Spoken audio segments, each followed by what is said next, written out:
I can find is Nichols v. State more than 100 years ago, 1915. The most recent, Registe v. State in the Supreme Court in 2010, although they don't refer to Caesar's wife. That requirement is also embedded in the prosecutor's statutory oath, 15-18-2, which requires impartially and without fear or favor discharge my duties as district attorney and take only my lawful compensation, so help me God. The general rule on conflicts of interest for lawyers is in Rule of Professional Conduct 1.7. And we all know, it's all drummed into us, that we cannot have a conflict of interest. And if we do, we have to withdraw or we will be disqualified. The basic idea is that a conflict of interest impairs the lawyer's independent professional judgment. That's the test of a conflict and whether it can be weighed and whether it's disqualifying. And that conflict is not just financial. It can be any conflict that impairs your independent professional judgment, and you see that in McLaughlin v. Payne. The court asked what was a personal interest for purposes of disqualification.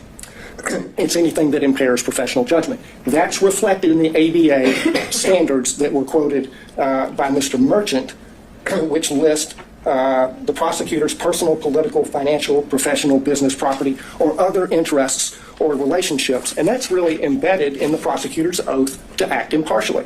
And the earlier disqualification order by Judge McBurney was based on political interests, not financial. What my colleagues have described as forensic misconduct is also cognizable as a conflict of interest based on that footnote in Williams' case. The root of all of the problems that we see in this court right now is a conflict of interest arising from their individual personal interests in perpetuating and concealing their relationship. That's the original sin from which all of the other problems flow. There are 6 different actual conflicts of interest in this case, any one of which warrants disqualification, but collectively, practically compelling. First, the financial conflict that's already been covered. Second, the personal ambition, political ambition. Third, there's a dovetailed or complementary pattern of deceit and concealment of the relationship and the money. Fourth, the speech at the church. Fifth, the motion for protective order that the DA filed in Mr. Wade's divorce case. Sixth, the way the state has conducted the defense of this motion to disqualify, especially the hearing. On the financial piece, the court asked for a limiting principle and asked about materiality. The limiting principle is whatever impairs the independent professional judgment of the lawyer. That is applied routinely. We have a county code section that flatly prohibits gifts from contractors, period. We have, by analogy, the federal bribery statute, which has a threshold of $5,000, 18 U.S.C. 666. The court asked about burdens and inferences. The court can draw a negative inference from the state's failure to produce evidence to support the invisible magic cash balancing theory based on State v. Thomas, 311 Georgia 407, particularly footnote 19. As to the timing question that the court asked about, there were 2 contracts for Mr. Wade executed after they acknowledged the relationship began. Each one of them afflicted or conflicted under county and common law. The second conflict is her political ambition, for which he was previously chastised by Judge McBurney. And that's also present in this book. The inside flap of this book says that they were given, quote, exclusive access to thousands of secret documents, emails, text messages, and audio recordings.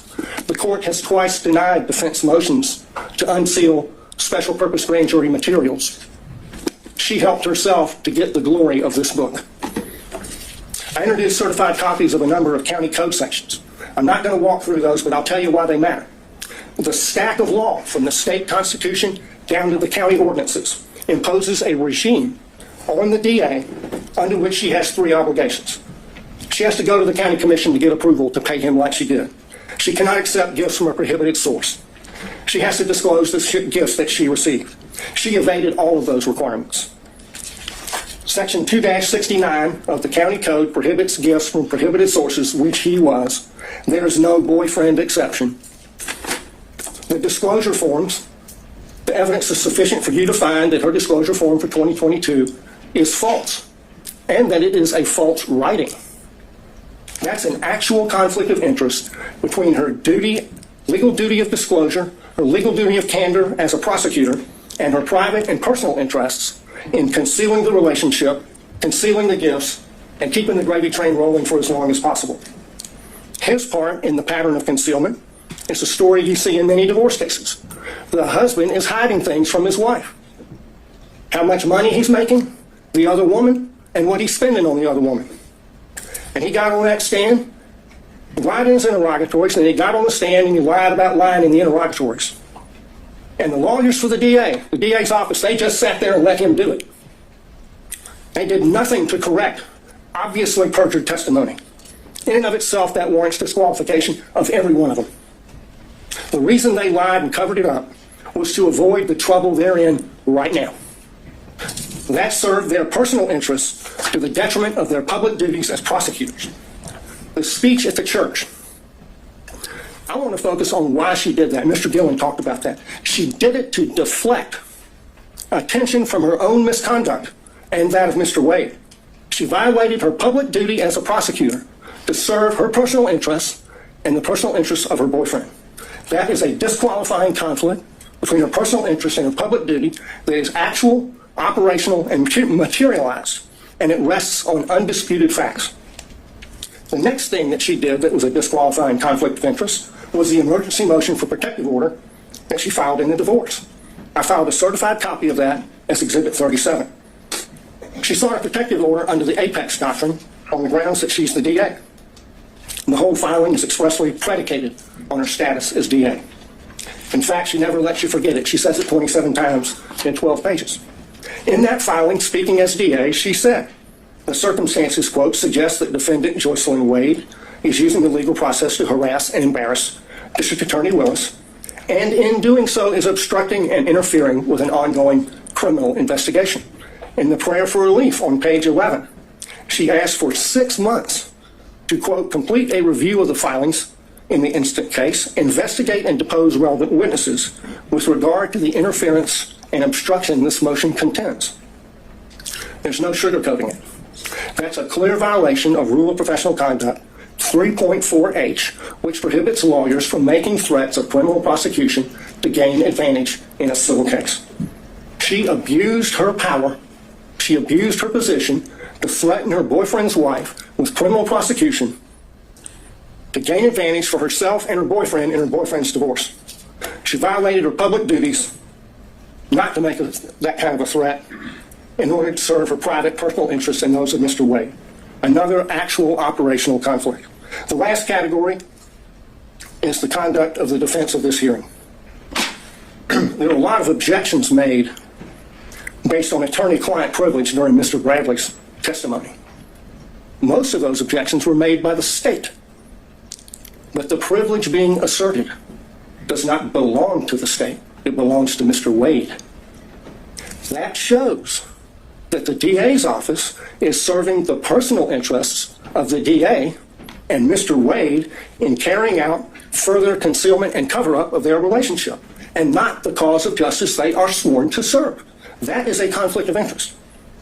It's a continuation of the wrongful pattern of concealment and cover-up that they've engaged in since the beginning. But now they've enlisted the entire office in the enterprise. In the written response to the motion to disqualify, they said this, and I quote, "To be absolutely clear, there is no evidence that DA Willis derived any financial benefit from Mr. Wade." That's on page 15. Flat out false. 10 lawyers in this case put their name on that, starting with the DA. So throw another log on the bonfire of conflicts of interest. The problem here is the DA cannot distinguish between her personal interests and ambitions on the one hand, and her public duties as a prosecutor on the other, and apparently neither can anyone else in their office. Of the 6 conflicts I've identified, only one is subject to a conflict in the evidence.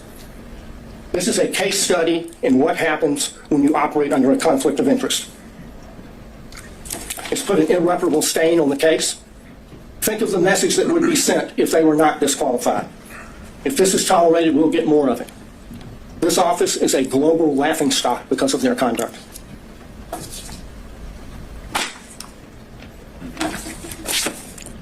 They should be disqualified and the case should be dismissed.